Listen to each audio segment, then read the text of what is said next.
esse canto da sereia, por assim dizer, né? Olha lá, diferentemente de apenas seguir a lei,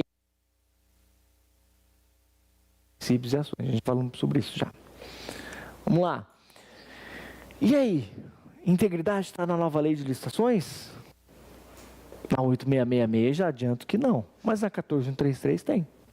Olha lá, ó.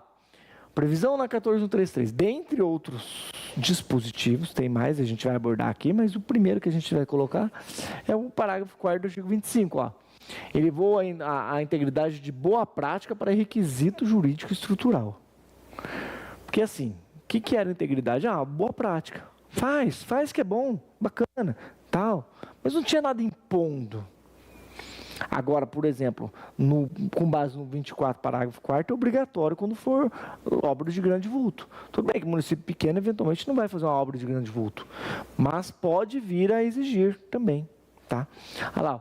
Estabelece a obrigatoriedade de implantação de programas de integridade pelo licitante vencedor de contratação de grande vulto. O que é uma contratação de grande vulto? A lei diz. É aquela contratação com valor superior a 261 milhões de reais. Então são, né, município pequeno, dificilmente vai. É maior do que o orçamento do meu município no ano. Imagina uma licitação desse valor, é uma licitação de grande vulto. Quando eu vou lançar uma licitação dessa, obrigatoriamente eu tenho que exigir que as empresas tenham um sistema de compliance lá inserido nelas. Tá? Então, por que a gente está vendo isso aqui? Para o município que é tudo pequeno, eventualmente você pode exigir no teu dia a dia lá de maneira facultativa. Por quê? Para você contratar empresas de qualidade. Não contratar o Zezinho, nosso ego, que fica dando trabalho para todo mundo. Que é declarado inidôneo, vai lá e abre uma empresa no nome de laranja, né? E isso acontece? Na Suécia parece que acontece com frequência. Aqui eu acho que não. Tá? Mas agora, o que acontece hoje? Hoje está mais fácil cruzar a informação. Hoje a gente tem Receita Federal atuando, a gente tem a própria transparência pública. Então a gente tem mais ferramentas, né? Para conseguir. A exigibilidade das certidões também está maior, né? Você tem que tá no ramo e tal. Então, está mais difícil nesse sentido. Né? E a própria exigência de programas de integridade, por exemplo. Olha lá. O que mais? Na 14133 traz, artigo 60, parágrafo 4, inciso 4. Define o programa de integridade como o 4º critério de desempate. Tudo bem, poderia ser mais acima, mas já é um passo adiante. Dificilmente você vai chegar no 4º critério. Para chegar, né? Empatou os 3 primeiros, a gente já vai ver quais são, tá? Para chegar no 4º, mas é um avanço. É um avanço. Isso aí não vai, pode até ser que não dê, mas é um avanço. É a demonstração de que o legislador se preocupou com o tema. E assim, tem um filósofo argentino, toda vez eu cito ele, mas eu não sei o nome dele, e eu já procurei, eu sou péssimo com o nome, mas tudo bem. E perguntaram uma vez para ele, eu citei ele no artigo, eu estou muito escrevedor de artigo, porque agora eu quero doutorado, então estou escrevendo um monte de artigo, esse ano já foram 7. Na hora demais. Eu fiquei de fora no passado porque eu não tinha artigo. Olha que sacanagem. Lá na minha faculdade, onde eu vou tentar, só um parênteses aqui. É fofoqueiro, né? A faculdade na UEMP tem mestrado e doutorado, que é a faculdade de Direito lá do estadual, lá, que é em Jacarezinho. Eu fiz a faculdade lá e fiz o mestrado lá. Aí eu terminei em 2019. Aí em 2019 entrou pandemia e tal. Falei, deixa quieto esse negócio de doutorado. Aí eu emendei pós. De lá para cá eu fiz 8 pós-graduação. De lá para cá. Estou com 9, quase 10 que falta eu escrever o artigo para concluir, porque eu estou com preguiça. Mas eu vou ter que publicar, então eu logo vou fazer. Até porque se eu quiser pontuar a pós, eu preciso fazer até agosto. Mas enfim, vamos fazer. Tem. que acontece? Lá no meu município, só um minutinho, a gente já chega lá, Tocantins. É João Anderson, né? João Anderson. Ô, João Anderson, calma lá, vamos papiar aqui. Lá no meu município, né, é assim, cada pós-graduação vale 5 pontos. Aí você chega num denominador e divide por 30. Então, para eu fazer um ponto com pós-graduação, eu preciso de 6 pós. Porque 6 vezes 5, 30. Aí, quando eu chegar no nota final, eu vou dividir por 30, eu vou ter um ponto final no final da média. Entendeu? Aí, o que acontece? Eu, como montoeiro de pós, eu fiz 40 pontos. Porque eu consegui comprovar 8 pós, só que é de 5 anos para cá. Não, fiz 35. Porque 2 não contou, porque tem que ser de 5 anos para cá. Aí, como eu terminei o mestrado em 2009, 2019, nunca mais escrevi nada, fui para fazer pós, e comecei a dar aula também. Aí, depois do mestrado, comecei a dar aula. Aí eu peguei e comecei a fazer pós e tal, e não escrevi mais nada. Só que o edital da faculdade só contabiliza os artigos de 5 anos para trás. E o meu último artigo era 2019, então eu perdi uns 10 artigos que eu tinha. Entendeu? E a pontuação do artigo é assim, depende da revista que você publica. Se você publicar numa A1, ela vale 20 pontos, vale 4 pós-graduação. Hoje saiu, se quiser manda no grupo. Hoje saiu uma A2 minha. Hoje. Vale 15 pontos, vale 3 pós-graduação. Então, dois desse artigo que eu publiquei hoje, já vale 1 ponto no final da média. Agora, pós-graduação, eu preciso de 6 para dar 1 ponto. Então, nessa pegada aí, eu falei, fiquei de fora por causa de artigo, então eu vou escrever artigo. Então, desde do ano passado, eu estou escrevendo. Esse foi o 9º. Esse ano foi o 5º.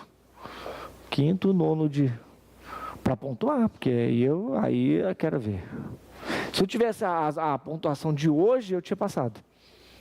Que ódio. Mas tá bom, tá tudo certo, tudo no tempo de Deus, vamos continuar escrevendo, né? Vamos se foder pagar 400 de novo na inscrição. Ler tudo de novo, aqueles livros, fazer a prova escrita. Mas pelo menos a prova de línguas, que é 2 línguas que exige no doutorado, eu já passei, não vou precisar fazer de novo. Mas vamos lá. Gente, artigo 156, parágrafo 1º, inciso 5, considera a implementação do programa da dosimetria das sanções administrativas. Espera aí, você aprontou? Aprontei. Você descumpriu determinada cláusula no edital e em razão disso você vai tomar uma penalidade? Vou. Mas eu tenho compliance. Então, na hora de fazer a dosimetria para ver o valor de multa, ver o tempo e tal, da penalidade e tal, não sei o quê, você vai considerar se você tem ou não o compliance. E lembrando que compliance, integridade, programas de integridade, que é quase um sinônimo, mas são distintos. Se você tem um programa de integridade, isso vai atenuar sua pena, tá? Isso está na lei. E o que é o programa de integridade? É só ter uma portinha ali, imagina aquela sala ali, ó. Dá uma olhadinha lá. Aí eu escrevo assim, ó, com um programa de integridade e fecho a porta. Esse é o meu programa de integridade. É isso? Não, gente, tem uma série de regulamentos que tratam sobre o tema, tá? Tem um decreto federal de 2024, vou trazer ele aqui, que ele fala que orienta o pregoeiro a averiguar se aquela empresa tem ou não compliance, não obstante ela disser que tenha. Uma coisa é eu dizer que tem, outra coisa é eu ter mesmo, tá? Então tem um decreto da União, que muito provavelmente o município não tem, mas dá para usar o da União. Tá? Mas tem que ter alguma coisa no teu regulamento dizendo que você vai usar esse decreto. E tem uma instrução da AGU também, mas está no material, tá? A gente vai chegar na sequência aqui. Tá? Artigo 63, parágrafo único, fala o seguinte: exige a implementação ou aperfeiçoamento como condição para a reabilitação do infrator. O infrator foi declarado inidôneo, ou teve a penalidade de inidoneidade, que é o pior, impedimento de licitar. Aí ele fica lá um prazo sem poder contratar com a administração. Se é inidoneidade, é com qualquer administração. Se é a declaração de impossibilidade de licitar lá, é só com o ente. Então, eu fui lá no município de Acarazinho, fui declarado inidôneo. Eu não posso contratar nem com o João Anderson lá no Tocantins. Ele foi declarado, foi impossibilidade de licitar. Aí é só com o ente. Em Santo Antônio da Platina, que é o município do vizinho, você já pode licitar. Só que aí o que acontece? Você fica um prazo. E esse prazo pode ser diminuído se você cumpriu o processo de reabilitação. Vamos supor, fiquei 6 anos inidôneo. Eu posso eventualmente ficar 4 se eu conseguir me reabilitar. O que é? Pagar a multa. A lei traz os requisitos. Pagar a multa, ressarcir o dano erário, né? E aperfeiçoar o seu programa de compliance. Eu já tinha. Tem que aperfeiçoar, então. Porque mesmo tendo, se aprontou. Certo? Até porque se ele tomou uma declaração de inidoneidade, alguma caca ele fez. Certo? Então, peraí, você tem que aperfeiçoar o seu programa. Aí eu não tinha, então você tem que implementar. São requisitos para conseguir a reabilitação. Se eu não fizer, então você vai esperar o prazo até o final para poder, tá? Ou 6 anos que seja, tá? Então, a importância da integridade, do programa de integridade. Aqui o compliance, mais uma vez, são termos praticamente gêmeos. To comply, estar em conformidade com as regras, leis, é a estrutura do programa, é a estrutura do programa. A ética é o fundamento subjetivo, então a ética já entra quando o compliance começa a virar programa de integridade, tá? Sem a ética, o compliance vira apenas um programa de papel. Uma coisa mecânica, tá? Temos que ter compromisso com a ética. Tem que haver essa sinergia, né? O programa de integridade efetivo equilibra o quê? O compliance com a ética.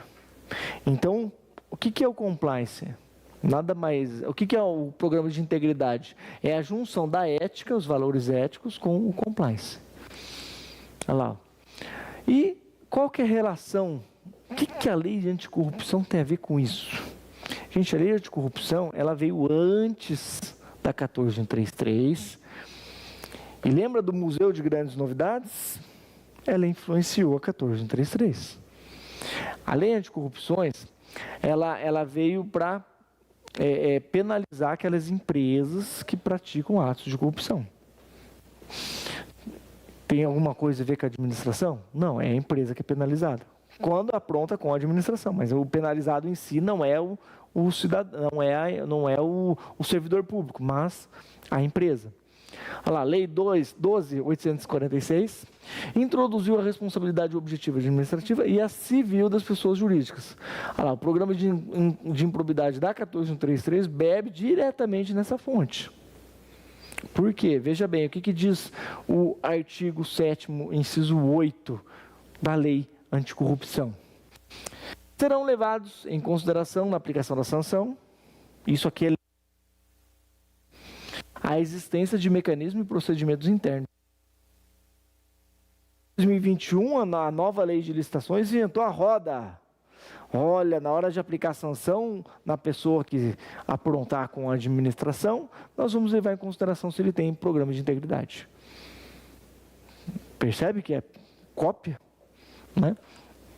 Olha lá, eles são pilares compartilhados, a 1433 exige esse programa também, que a gente já falou sobre isso. Olha lá, o comprometimento é o apoio incondicional da alta direção, tem que ter esse comprometimento, não adianta. Se o teu gestor não quiser compromisso com boas práticas, por um programa de integridade, com governança, não vai sair do papel, simples assim. Identificação das vulnerabilidades nos contratos para o setor público, é a ideia do programa de integridade, tá? E o monitoramento, as denúncias dependentes, tudo isso vai ajudar você a ter um programa de integridade que tem relação com a nossa querida governança. Por isso que a gente gastou tanto tempo falando da governança. Olha lá. E a lei de improbidade tem alguma coisa a ver também com o programa de integridade? É só para vocês verem como os temas eles se entrelaçam. Há uma interdisciplinaridade